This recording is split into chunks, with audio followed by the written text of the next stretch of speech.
चलिए मित्रों, शुरू करते हैं हम अपना आज का करंट अफेयर। देखते हैं हमारे जितनी भी महत्वपूर्ण खबरें हैं सभी पे विस्तार से चर्चा और विश्लेषण करते हैं। हमारी पहली न्यूज है, खान मंत्रालय ने बेराइट्स, फेल्सपार, अभ्रक और क्वार्ट्ज को लघु खनिजों की सूची से निकालकर प्रमुख खनिजों की श्रेणी में शामिल किया। तो हाल ही में केंद्रीय मंत्रिमंडल ने नेशनल क्रिटिकल मिनरल मिशन को मंजूरी दी थी। इसके बाद खान मंत्रालय ने इन प्रमुख खनिजों का पुनर्वर्गीकरण किया है। खनिजों का पुनर्वर्गीकरण डॉक्टर वी के सारस्वत के नेतृत्व वाली एक अंतर मंत्रालय समिति की सिफारिशों पर आधारित है। खनिज एक प्राकृतिक पदार्थ है जो कार्बनिक या अकार्बनिक रूप से उत्पन्न होता है और निश्चित रासायनिक व भौतिक गुणधर्मों से युक्त होता है। खनिजों के पुनर्वर्गीकरण का कारण, तो क्वार्ट्ज, फेल्सपार और अभ्रक पेग्माटाइट चट्टानों में पाए जाते हैं। ये कई महत्वपूर्ण खनिजों के एक महत्वपूर्ण स्रोत हैं। पहले जब क्वार्ट्ज, फेल्सपार और अभ्रक को लघु खनिज के रूप में पट्टे पर दिया जाता था तो पट्टाधारक महत्वपूर्ण खनिजों की उपस्थिति के बारे में जानकारी प्रदान नहीं करते थे या इससे जुड़े महत्वपूर्ण खनिजों का निष्कर्षण नहीं करते थे। इन महत्वपूर्ण खनिजों की विभिन्न नई प्रौद्योगिकियों, एनर्जी ट्रांजिशन, स्पेसक्राफ्ट इंडस्ट्रीज, स्वास्थ्य सेवा क्षेत्र आदि में अहम भूमिका होती है। बेराइट अक्सर चूना पत्थर और डोलोस्टोन में कंक्रीट एवं वेन फिलिंग्स के रूप में पाया जाता है। यह एंटीमनी, कोबाल्ट, तांबा, सीसा, मैग्नीज और चांदी के अयस्कों के साथ पाया जाता है। बेराइट का इस्तेमाल विभिन्न प्रकार के औद्योगिक कार्यों में होता है। इसका उपयोग तेल और gas drilling, electronics, TV screen, rubber, कांच, सिरेमिक, पेंट, एक्सरे उत्सर्जन को रोकने, चिकित्सा उपकरणों आदि में होता है। प्रमुख खनिजों की श्रेणी में शामिल किए जाने वाले इन खनिजों की खोज और वैज्ञानिक खनन में वृद्धि होगी। देखते हैं प्रमुख एवं लघु और गौण खनिजों के विषय में। तो प्रमुख खनिज वे होते हैं जिन्हें खान और खनिज यानी विकास और विनियमन अधिनियम 1957 की पहली अनुसूची में सूचीबद्ध किया गया है। और MMDR अधिनियम 1957 में लघु खनिज को भवन निर्माण में उपयोग होने वाले पत्थर, बजरी, मिट्टी, रेत तथा केंद्र सरकार द्वारा अधिसूचित अन्य खनिजों के रूप में परिभाषित किया गया है। लघु खनिजों का प्रशासन और विनियमन राज्य सरकारों के अधीन होता है। ठीक है, बात करते हैं अगली न्यूज की, जो है विदेश मंत्री ने तनावपूर्ण अंतर्राष्ट्रीय स्थिति को खत्म करने के लिए बहुपक्षीयता को महत्वपूर्ण बताया। तो ग्लोबल जियोपॉलिटिकल सिचुएशन शीर्षक वाले G20 सत्र में अपनी टिप्पणी के दौरान विदेश मंत्री ने निष्क्रिय बहुपक्षवाद की आलोचना की तथा वैश्विक चुनौतियों के समाधान के लिए समावेशी एवं पारदर्शी सहयोग हेतु बहुपक्षीयता की आवश्यकता पर जोर दिया। बहुपक्षीयता के विषय में जानते हैं। तो बहुपक्षीयता गवर्नेंस की एक ऐसी रणनीति है जिसमें किसी बड़े बहुपक्षीय फ्रेमवर्क के भीतर कुछ देश विशिष्ट मुद्दों पर समझौता करने के लिए मिलकर कार्य करते हैं। अब बात करेंगे बहुपक्षीयता बनाम बहुपक्षवाद की।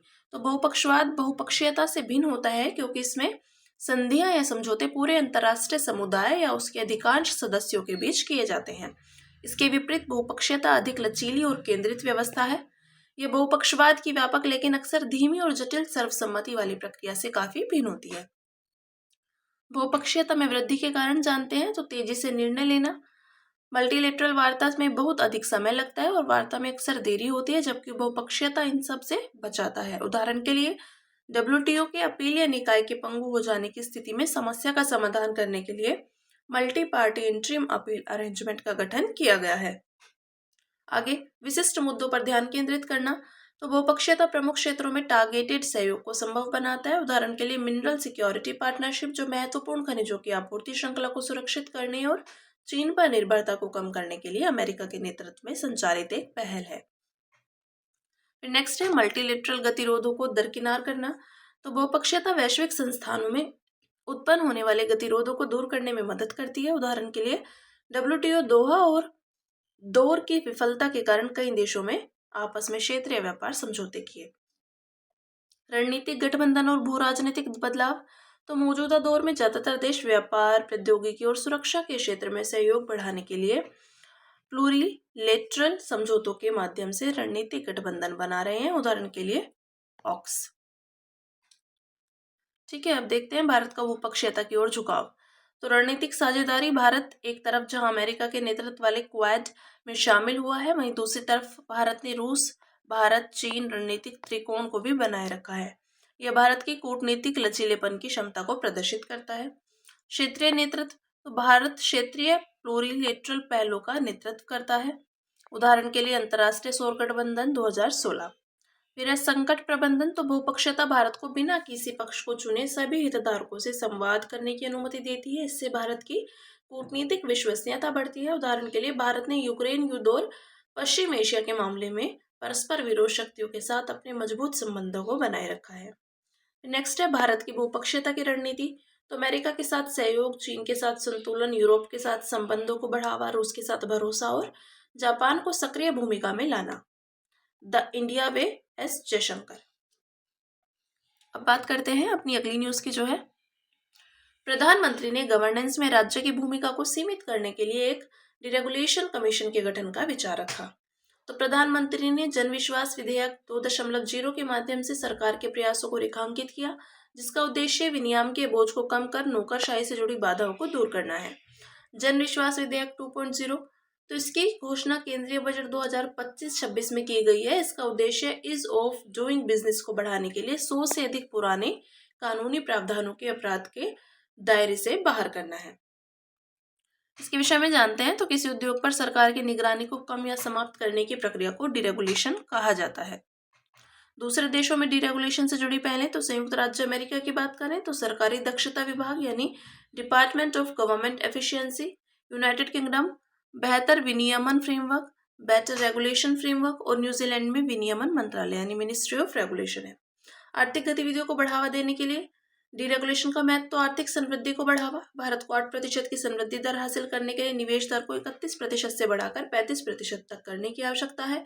उदाहरण के लिए जापान और चीन ने डीरेगुलेशन की मदद से ही उच्च समृद्धि दर हासिल की। आर्थिक स्वतंत्रता में वृद्धि। तो यह नौकरशाही से जुड़ी बाधाओं को दूर करके प्रतिस्पर्धा को बढ़ावा देता है। उदाहरण के लिए जन विश्वास अधिनियम 2023 की सहायता से 42 केंद्रीय कानूनों के तहत 183 प्रावधानों को अपराध के दायरे से बाहर किया गया था। इसके कारण व्यापार संबंधी अनुपालन प्रक्रिया सरल बन गई है। एमएसएमईज हेतु नियमों के पालन की लागत में कमी, क्योंकि सूक्ष्म, लघु और मध्यम उद्यमों के लिए जटिल नियमों का पालन करना कठिन होता है। उदाहरण के लिए हरियाणा और तमिलनाडु सरकार ने लघु व्यवसायों के लिए भवन निर्माण संबंधी नियमों में संशोधन किया। प्रतिस्पर्धात्मक संवाद को बढ़ावा।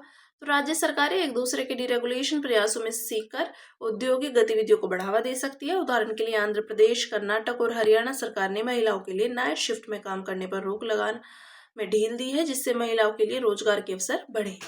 ठीक है, अब ये देखते हैं डिरेगुलेशन के समक्ष मौजूद चुनौतियां क्या हैं। तो बाजार एकाधिकार, इससे बड़ी कंपनियों का एकाधिकार बढ़ सकता है, जिससे प्रतिस्पर्धा में कमी हो सकती है और लघु व्यवसाय प्रतिस्पर्धा से बाहर हो सकते हैं। शोषण की संभावना, तो डिरेगुलेशन से मूल्य वृद्धि जैसी अनैतिक प्रथाओं को बढ़ावा मिल सकता है। पारदर्शिता की कमी, तो कंपनियां जानकारी को छिपा सकती हैं, जिससे निवेशकों के निर्णय और कंपनियों पर जनता का विश्वास कम हो सकता है। अब बात करते हैं दिल्ली उच्च न्यायालय के मुख्य न्यायाधीश ने आधुनिक संविधानवाद में न्यायपालिका की भूमिका पर जोर दिया।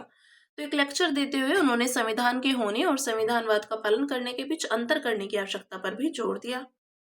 संविधानवाद है क्या, जानते हैं।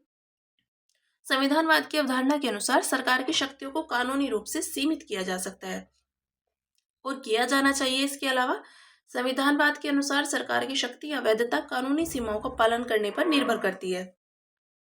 न्यायपालिका ने संविधान की प्रगतिशील व्याख्या कर भारत में आधुनिक संविधानवाद को विकसित करने में महत्वपूर्ण भूमिका निभाई है, जैसे कि नवतेज सिंह जोहर एवं अन्य बनाम भारत सरकारवाद 2018 में एलजीबीटी समुदाय के अधिकारों को मान्यता देना।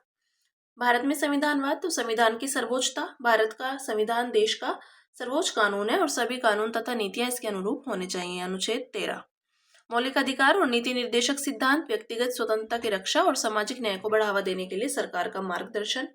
आधारभूत ढांचे का सिद्धांत, तो केशवानंद भारतीवाद 1973। आधारभूत ढांचे का सिद्धांत यह सुनिश्चित करता है कि संविधान के मूल सिद्धांतों को संविधान में संशोधन कर नहीं बदला जा सकता है। फिर है संविधानवाद के संबंध में उभरते ट्रेंड्स। तो संवैधानिक कानूनों का अंतर्राष्ट्रीयकरण, तो संवैधानिक कार्यों का राष्ट्रीय से अंतर्राष्ट्रीय स्तर पर स्थानांतरण हो रहा है, जैसे मोस्ट फेवर्ड नेशन संबंधी क्लोज के माध्यम से मार्केट एक्सेस अधिकार और समान अवसर सुनिश्चित किए जा रहे हैं। अंतर्राष्ट्रीय कानूनों का संवैधानिकरण, तो अंतर्राष्ट्रीय गैर सरकारी संगठनों, बहुराष्ट्रीय कंपनियों जैसे नॉन स्टेट एक्टर्स का महत्व बढ़ा है। इससे अंतर्राष्ट्रीय कानून के विषय में राज्य की भूमिका को चुनौती मिल रही है। संविधानवाद की प्रमुख विशेषताएं, तो व्यक्तिगत अधिकारों का सम्मान, स्वतंत्र न्यायपालिका, जिम्मेदार और जवाबदेह सरकार, लोकप्रिय संप्रभुता, शक्तियों का पृथक्करण और विधि का शासन। ठीक है। फिर अब बात करते हैं वैश्विक स्तर पर ग्लेशियर के पिघलने से समुद्री जल स्तर में तीव्र वृद्धि हो रही है। नेचर पत्रिका में प्रकाशित एक अध्ययन के अनुसार 21वीं सदी की शुरुआत से लेकर अब तक ग्लेशियर के पिघलने से वैश्विक स्तर पर समुद्री जल स्तर में लगभग 2 सेंटीमीटर की वृद्धि हुई। रिपोर्ट के मुख्य बिंदुओं पर एक नजर डालते हैं तो बड़े पैमाने पर हिम का पिघलना। वर्ष 2000 से 2023 तक की अवधि में हर साल ग्लेशियरों से लगभग 270 बिलियन टन हिम पिघलकर नष्ट हुई। सर्वाधिक ग्लेशियर पिघलने वाले क्षेत्र अलास्का, कनाडाई आर्कटिक क्षेत्र, ग्रीनलैंड के किनारे स्थित ग्लेशियर, सदर्न एंडीज पर्वतमाला आदि। समुद्री जल स्तर में वृद्धि के विषय में, तो जब किसी विशेष स्थान पर भूमि की तुलना में समुद्री जल की सतह की ऊंचाई बढ़ जाती है तो उससे समुद्री जल स्तर में वृद्धि कहा जाता है। समुद्री जल स्तर में वृद्धि के दो प्रमुख कारण हैं, तो ग्लेशियर और हिम की चादरों का पिघलना। ग्लोबल वार्मिंग के कारण ग्लेशियर और हिम की चादरें पिघलने लगती हैं। तापमान वृद्धि, समुद्र के तापमान में वृद्धि होने पर समुद्री जल फैलता है जिससे जल स्तर में वृद्धि होती है। समुद्री जल स्तर में वृद्धि के परिणाम, तो तंडित झंझा और प्राकृतिक आपदाएं। समुद्री जल स्तर के बढ़ने से तंडित झंझा एवं तटीय क्षेत्रों में बाढ़ की स्थिति और भी गंभीर हो जाती है। मानव बस्तियां, तो विश्व की 15% जनसंख्या समुद्री क्षेत्र के 10 किलोमीटर के दायरे में रहती है जिससे वे अधिक असुरक्षित हो जाते हैं। ताजे जल का प्रदूषण, तो समुद्रों का बढ़ता जल स्तर ताजे जल के स्रोतों को प्रदूषित करता है जिससे कृषि और पेयजल की आपूर्ति प्रभावित होती है। तटीय बाढ़, तो वर्ष 2100 तक समुद्री जल के बढ़ते स्तर से 623 मिलियन लोग हर साल बाढ़ के खतरे का सामना कर सकते हैं। देखते हैं भारत के समुद्री जल स्तर में वृद्धि के खतरे, तो भूमि हानि 1990 से 2016 के बीच पश्चिम बंगाल के लगभग 99 वर्ग किलोमीटर की भूमि समुद्री जल स्तर में वृद्धि के कारण नष्ट हो गई। तटीय शहर, तो समुद्री जल स्तर के तेजी से बढ़ने के कारण मुंबई शहर बाढ़ और अवसंरचना क्षति के गंभीर खतरे का सामना कर रहा है। विस्थापन, भारत की 29% जनसंख्या समुद्र तट से 50 किमी के दायरे में निवास करती है जिससे विस्थापन के जोखिम का सामना करते हैं। स्वच्छ जल संसाधन का नुकसान, तो समुद्री जल स्तर में वृद्धि से लवणता बढ़ती है जिससे चेन्नई और कोलकाता जैसे शहरों में पेयजल संकट उत्पन्न हो सकता है। ठीक है, आगे बात करते हैं। भारतीय रिजर्व बैंक के डिप्टी गवर्नर ने लापरवाह वित्तीयकरण के खिलाफ चेतावनी दी। तो अत्यधिक वित्तीयकरण के प्रति आगाह करते हुए आरबीआई के डिप्टी गवर्नर ने यह भी कहा कि वित्तीय बाजार में अल्पकालिक लाभ का लालच आसानी से व्यक्तियों की दीर्घकालिक वित्तीय सुरक्षा को नुकसान पहुंचा सकता है। वित्तीयकरण क्या है? तो वित्तीयकरण वह प्रक्रिया है जिसमें वित्तीय उद्देश्यों, वित्तीय बाजारों, मार्केट इंस्ट्रूमेंट्स, मार्केट एक्टर्स, वित्तीय संस्थानों आदि का किसी अर्थव्यवस्था पर प्रभाव पड़ जाता है। यह न केवल घरेलू बल्कि वैश्विक अर्थव्यवस्था को भी प्रभावित करता है जिससे आर्थिक गतिविधियों में वित्तीय क्षेत्र की भूमिका महत्वपूर्ण हो जाती है। यह प्रक्रिया निवेश को पारंपरिक भौतिक संपत्तियों से हटाकर वित्तीय संपत्तियों की ओर स्थानांतरण को भी दर्शाती है। हालांकि अनियंत्रित या लापरवाह वित्तीयकरण बाजार में अस्थिरता, ऋण बढ़ोतरी और डिफॉल्ट जोखिम, विश्वास की कमी जैसे प्रणालीगत खतरे पैदा कर सकता है। 2008 का वैश्विक वित्तीय संकट इसका प्रमुख उदाहरण है।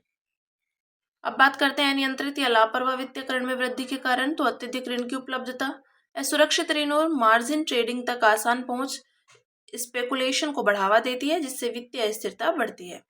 डेरिवेटिव यूफोरिया, तो जटिल वित्तीय इंस्ट्रूमेंट्स का अधिक उपयोग आक्रामक ट्रेडिंग और बाजार की अस्थिरता को बढ़ावा देता है।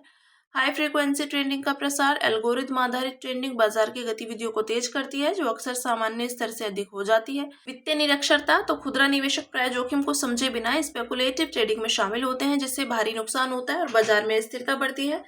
अल्पकालिक लाभ पर फोकस, तो जल्द लाभ की इच्छा दीर्घकालिक वित्तीय स्थिरता और सुरक्षा को नुकसान पहुंचाती है।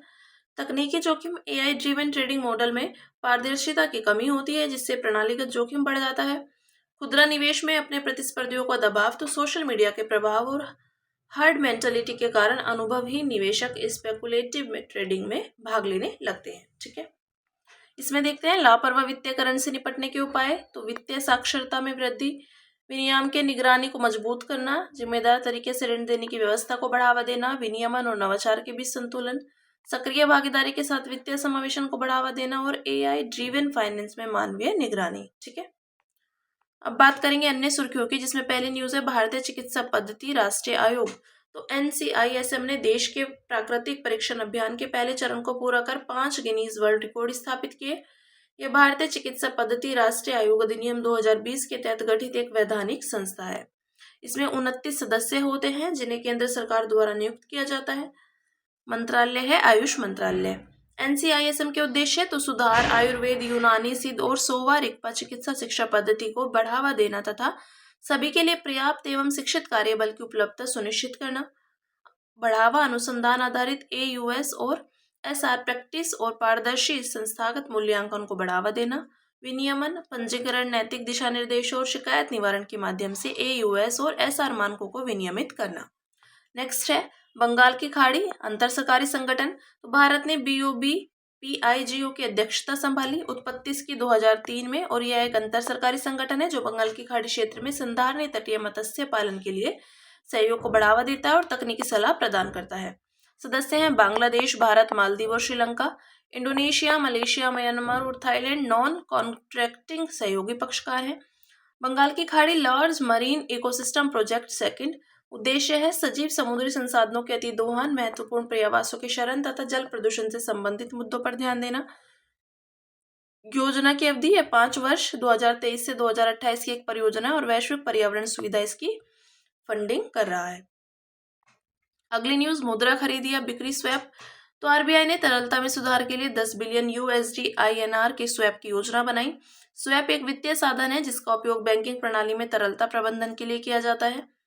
खरीद बिक्री स्वैप के विषय में तो RBI भारतीय रुपए के बदलते बैंकों से अमेरिकी डॉलर खरीदता है। इससे बैंकिंग प्रणाली में रुपए की आपूर्ति बढ़ जाती है। बिक्री चलन तो एक नियत अवधि के बाद RBI उतनी ही मात्रा में अमेरिकी डॉलर बैंकों को वापस भेज देता है और बदले में भारतीय रुपया प्राप्त करता है।